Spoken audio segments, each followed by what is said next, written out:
Cinema back. Another edition. How we doing out there? Good, great, grand, and wonderful. Boy, I need to get a fucking producer, mate.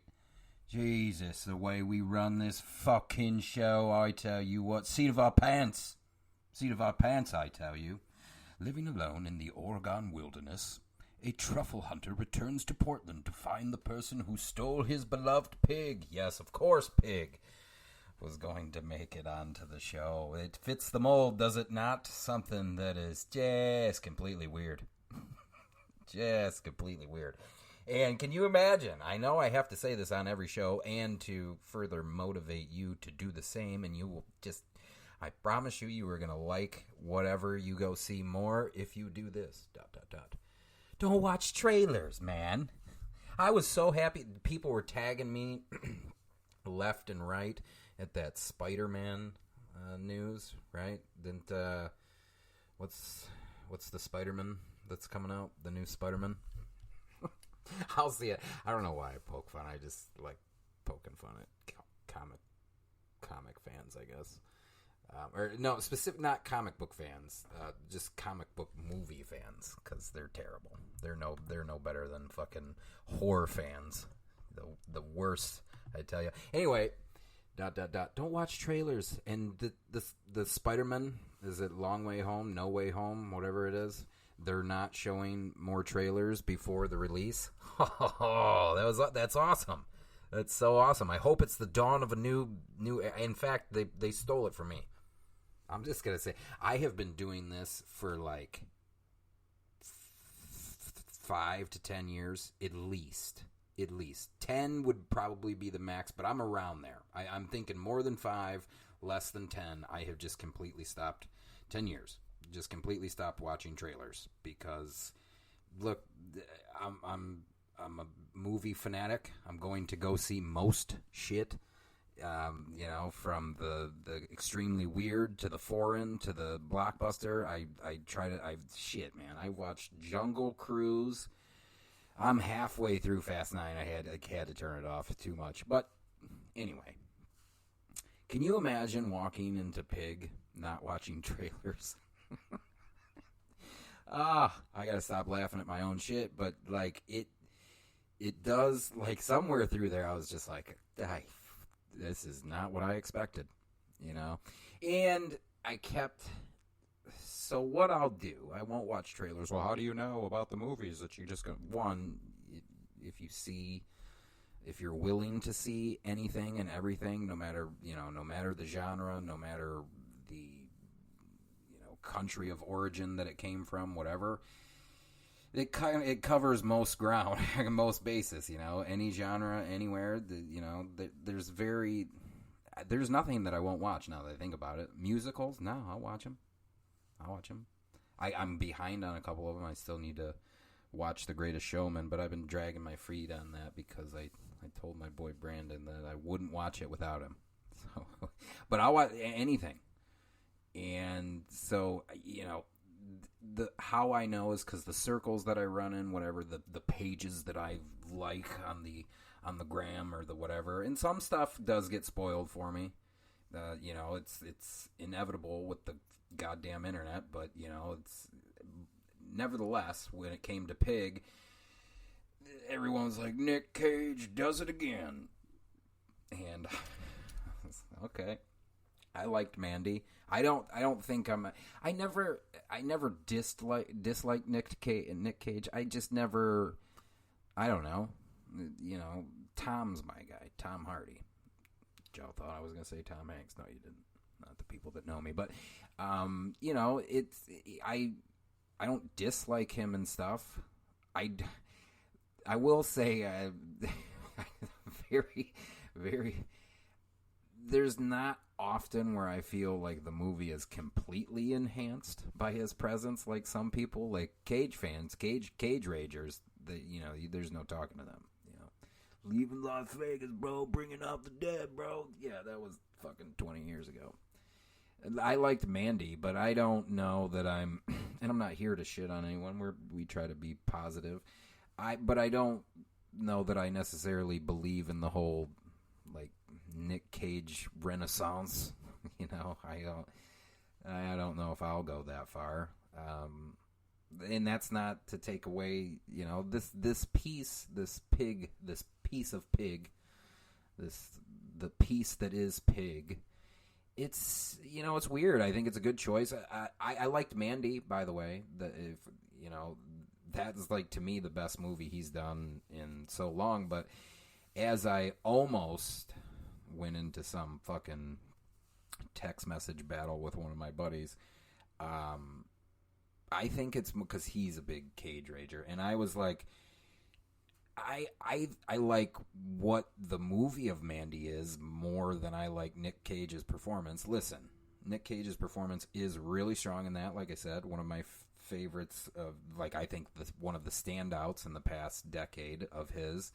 But to me, it really only comes down to one scene, and film aficionados know the one, not horror aficionados. Not that you didn't appreciate this scene, calm down. But, film aficionados, the scene in the bathroom, of course. But, I think that the content that is Mandy, I dig on that more than I do the performance. But there's some shit that just doesn't. I'm going to tell you right now, horror fans, the Cheddar Goblin, whatever the hell that is, stupid. I just offended a third of my audience. It's stupid. I don't want a t-shirt. I don't want to fucking... I don't need t-shirts or action figs. I don't need any of that stuff. Plush animals. Idiots. I just don't believe in toys. I don't like to have fun. So anyway, you go into this one blind, and all you really know about it is that it's Nick Cage and a pig. Now, I'm so in tuned to cinema that I can just, so when I saw the movie poster of this and I saw the tones in which it's very dark, I kind of went in all right, and if it's Nick Cage, it's not National Treasure. Well, if it's not Disney Nick Cage, well then I know I'm probably in for something a little weird. But I guess I thought, because of his tour de force performance, the critics are saying that I got to read some of these critics' things later. See if I haven't gone down most of them, but I don't know. I think it was his performance was overhyped to me a little bit. You be the judge. I think the movie by is this dude first time? I gotta check. Michael Sarnowski, who wrote and directed it. I think this is his directorial debut. Oh, shame on you. No, he's done TV series, Fight Night Legacy, Olympia. He's done a couple shorts. Pig looks to be his first feature film. All right, so it's his first feature film, and his first feature film writing gig too. So written and directed by Michael Sarnowski. First time caller, long time listener. I thought that is what we should be talking about more. I thought this weird world that Michael turned in, that Michael created. I kind of thought, I think in many others, because this one, I think people went in thinking they were going to see John Wick, Nick Cage is going to go crazy about a pig for whatever reason. He's going to go Nick Cage. He's going to go all Nick Cage to get his pig back. And on some level that's true, but not in the way that you would expect it at all, I tell you. And this is one people are I don't see a whole lot of in between on this film, in terms of people liking it, hating it. I know I read a couple things after I watched it, people walking out of the theater and shit, which just if you're one of those people, and I want to tell you, I have seen a bad movie or two, more than you. I've seen more bad movies than you've seen bad movies total, okay? I got to weed through fucking 3 dozen a month. And I got to tell you, I don't want to rip on you. It goes nowhere. Look, this is not, let's do it. If you're going to walk the fuck, just don't don't talk during a film. How dare you? Well, mainly because, like, didn't you paid fucking $800 to be there? That's how much tickets are now. Fucking $450. If you do online fees, $450 a piece for a ticket. Got, take the wife out. It's $800 to go see the movies. I don't see how you can talk because you paid for that experience, or maybe that's what you. Oh, I paid for whatever. Draft House has it right. We'll fuck you up if you talk. And number two, how could you walk out of something that you paid for?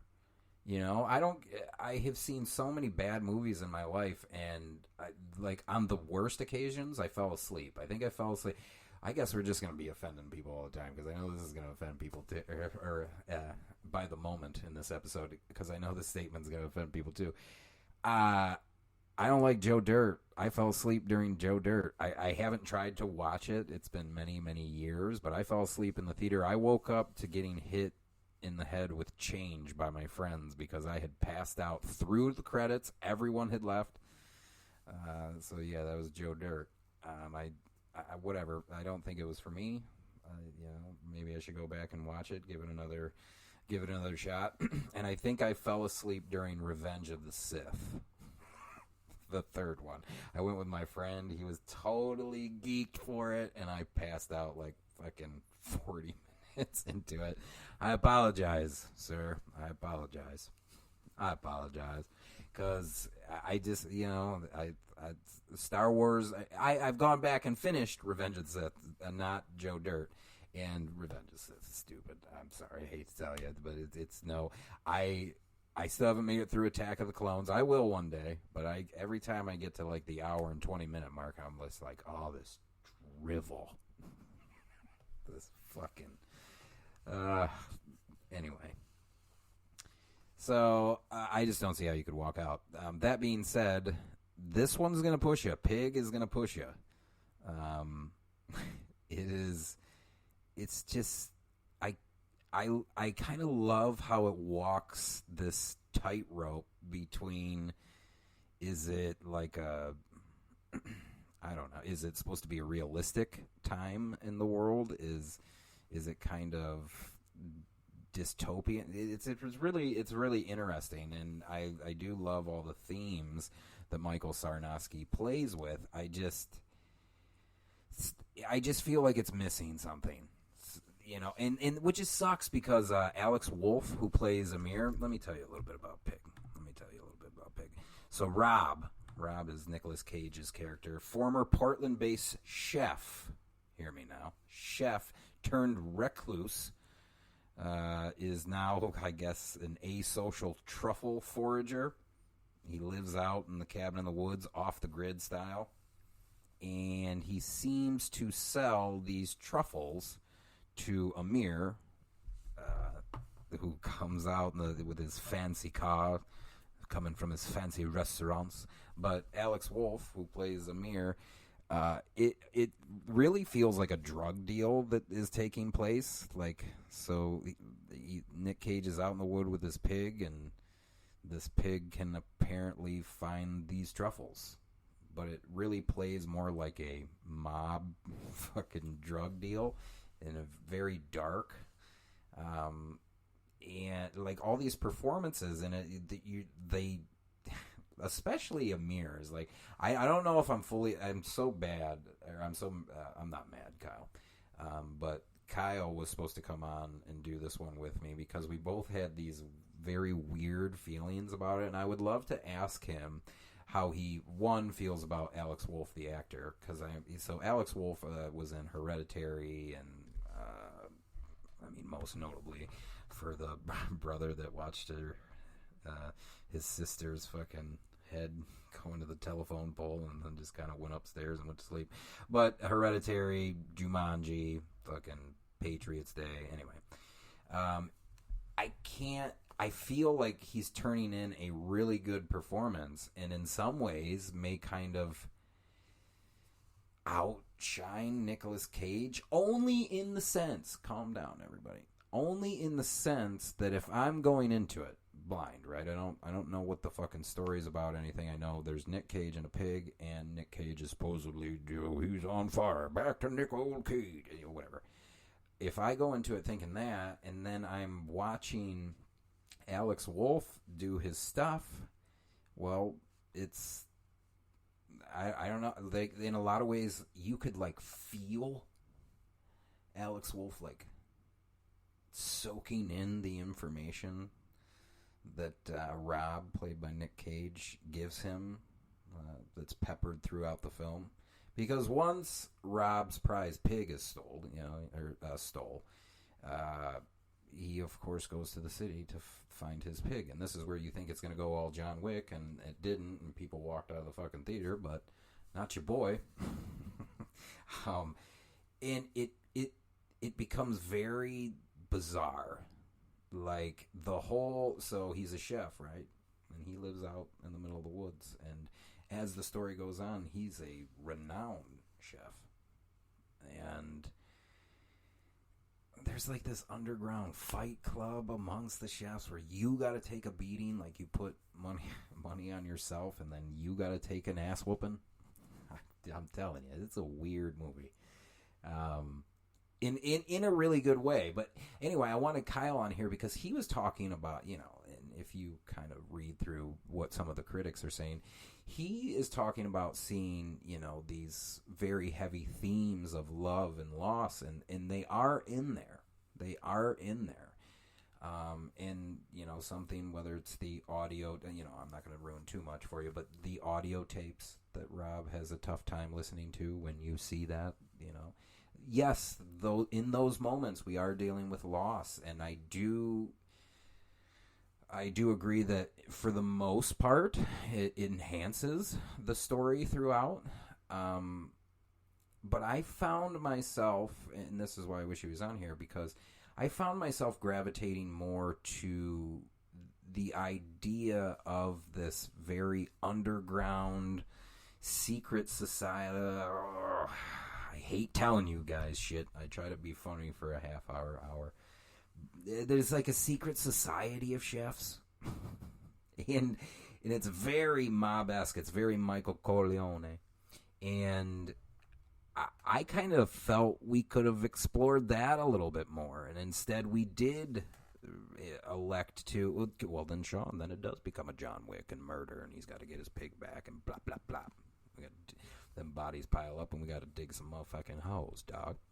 So And you very well may be right, because maybe they did go that route, and I was like, oh, it's bullshit. The body count, you can never please me. I'm awful. And the body count isn't what I need it to be, and then I would bitch about that too. So I don't know. Maybe this was the right way to do it, but I felt like, okay, well, yeah, he's a recluse because he lost his wife, and it's not even really particularly clear why he's out there, but he's when he walks into town, people know him. People know Rob. In fact, at some point in the movie, Amir basically name drops him to get him places, but we won't go any further on that. But it's just a really interesting movie in that, like, you're not going to see much like it.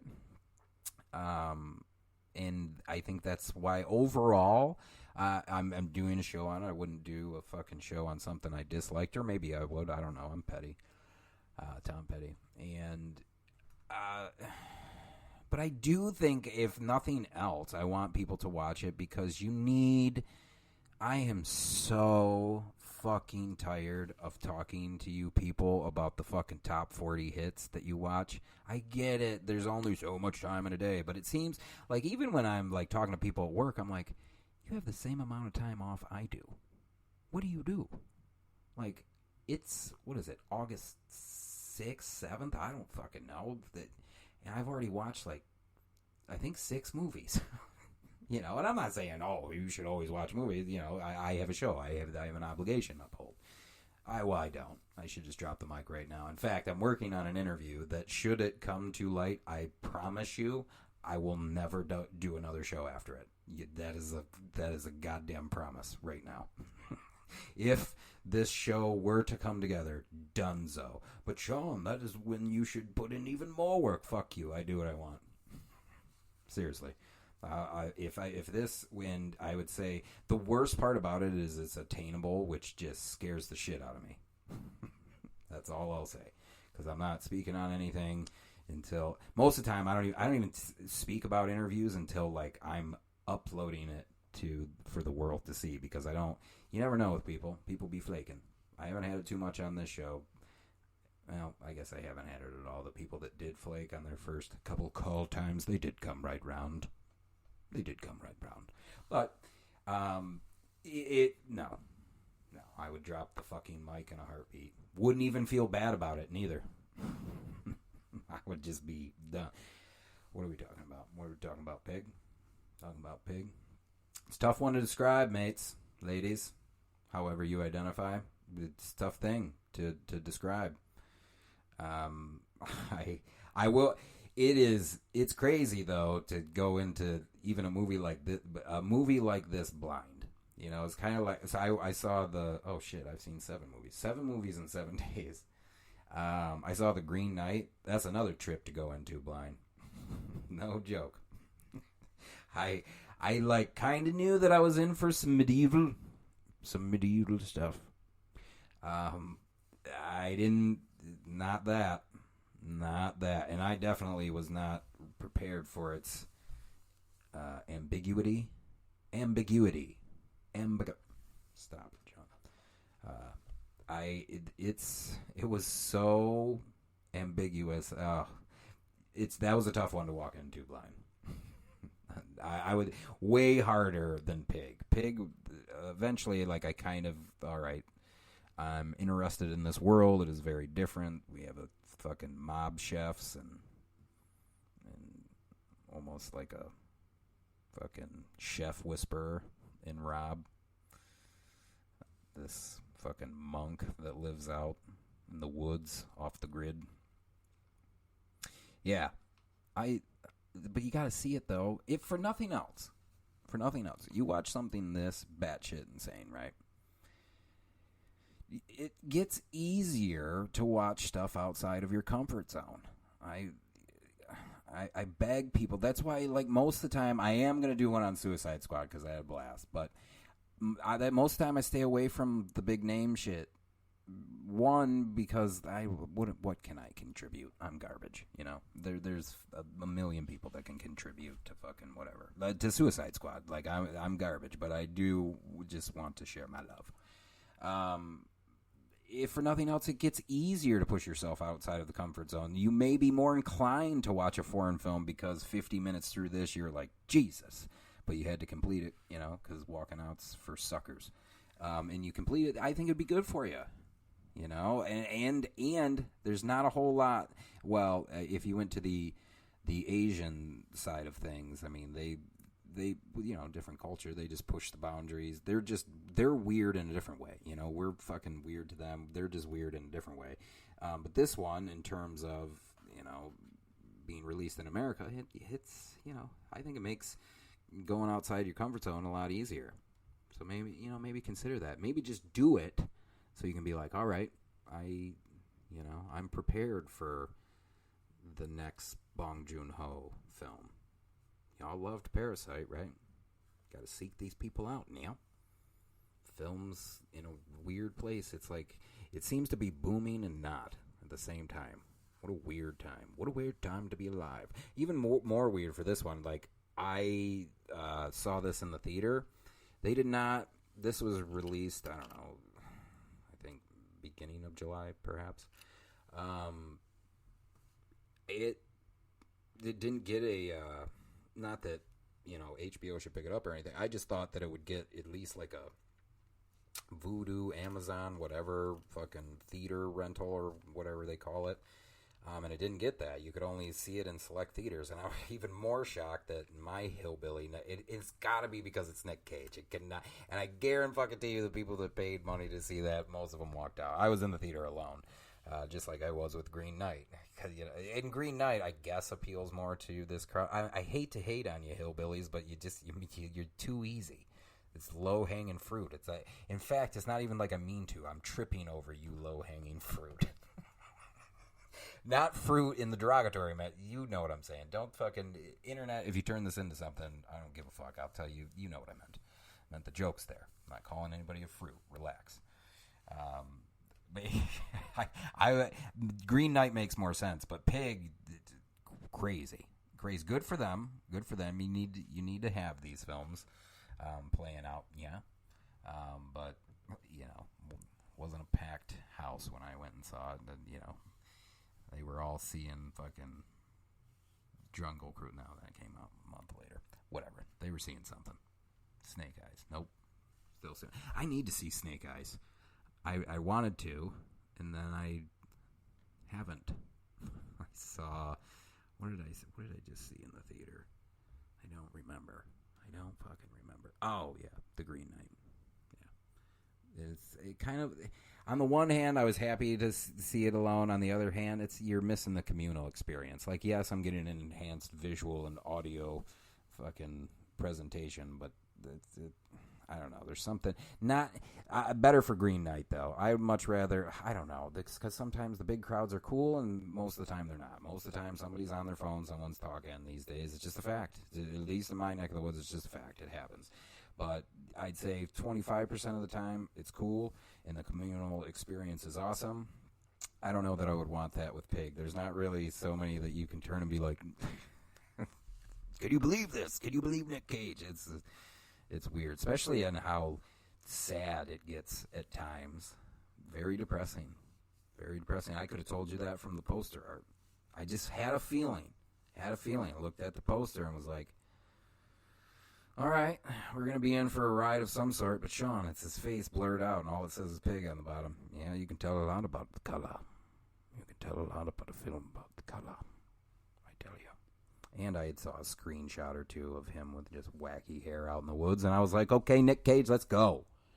No, not Nick Cage, let's go. More like, hey, the circle said check it out, so I checked it out. You know what, let me look at some. I was curious to see what some people said about Pig is set in a world of foodies, but it is an American fable with much broader morale. Okay? Okay, here we go. Calm down. Moviefreak.com. Cage is magnificent. This is a restrained, measured portrait of a lost man rediscovering forgotten facets of himself as he goes on the surreal trek through the world that he left in the rearview mirror ages ago. Well, no to the first, and yes, that's in a nutshell what the film is about, or what happens within the film. The character that Cage portrays is incoherent, illustrative. Goddamn. The character that Cage portrays is incoherent, illustrative, and ludicrous, and yet his portrayal makes the movie. That's from the New Yorker. I don't know. I think the world makes the movie. Just my opinion. Nobody's right in art. Nobody is right in art. There are no wrong answers in art. Well, there probably is. But Cage offers something genuinely special. A perfect performance. Come on. The perfect performance. And one, I'm reading these for the first time, by the way. And one, I guess I'm doing something that you kids do. Am I doing a reaction video right now? Because the kids love it when you call it out like that. But that's what I'm doing, ain't it? I almost want to stop just on that fucking shit alone that I'm doing a reaction. Cage offers something genuinely special. A perfect performance, and one which could not exist without every other performance that the actor has ever delivered. How about the performance could not exist except without the cast around him? Because even Amir's dad, who we meet later,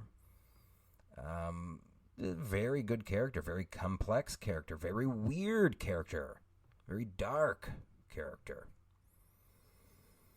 An unexpectedly restrained, delicate, and tender anti-revenge tale about holding on to... Okay, so that's just about Pig. What do they say about... Oh, and now you got somebody who actually thought that it was John Wick. John Wick meets First Cow. I haven't seen First Cow yet. Damn it. I'm sorry. I want to. And I heard it was magnificent. Literally one of the best of last year, and it didn't even get nominated. And I haven't watched it yet. Shame on me. Anti-capitalism and anti-toxic masculinity clash in this revenge thriller to find a new paradigm for delivering retribution. Okay, so that's not about Cage. This is Cage's strongest performance in many years and one of the best films of 2021 so far. Captivating and unforgettable. Unforgettable for sure. Unforgettable for sure, but strongest performance in many years. Best film of 2021? Say it ain't so. That's it. Gun to my head right now. I'd have to think about why I've seen so much shit that's current and not current in 2021 already. It's redunk. See Pig. Check it out. Check it out. I'm done with this show. Just in general. Check out Pig. Glorious performances by everyone. Seriously. Great cinematography by Patrick Scola. Good music by Alexis Grappas and Philip Klein. Cinematography was so good. So good, Patrick. Ella Cinema. You know the deal. I'm gone.